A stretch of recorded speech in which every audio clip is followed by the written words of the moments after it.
4 বছর পুরনো এই গোলাপ গাছটিতে ডালিয়ার মতো বিশাল বড় গোলাপ ফুটেছে। গরমের সময়ও ফোটে, তবে সাইজটা ছোট, আর শীতের সময় সাইজটা বেড়ে যায়। তবে এবছরে এরকম বড় হবে এটা কিন্তু আমি আগে ভাবিনি। কালো কালো এই 10 ইঞ্চি বালতিগুলোর মধ্যে ছিদ্র করে নিয়েছি শিক গরম করে। তারপর হলুদের শুকনো পাতাগুলোকে দিয়ে ছিদ্রগুলো বন্ধ করে দিলাম।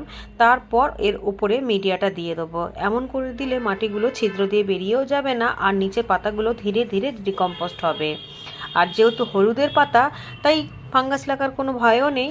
এখানে সমান সমান রেশিওতে কিচেন কম্পোস্ট, ভার্মি কম্পোস্ট এবং কোকোপিট একসাথে মিশিয়ে বালতিটার হাফ ভরে নেব। পুরোপুরি বালতি ভরবো না, পুরো বালতি খাবার দিতে দিতে আপনিই ভরে যাবে। হলিহগের চারা যেহেতু অনেক বড় হয়ে যায়, লম্বা হয়ে যায়, তাই ছোট ছোট পাত্রে দেওয়া যায় না, আর ছোট পাত্রে দিলে ফুলটা ততটা ভালো হয় না। তাই এই বড় বড় বালতির মধ্যে দিয়েছি। এবার এই মিডিয়াটাকে একসাথে রেডি করে দিয়ে দেবো।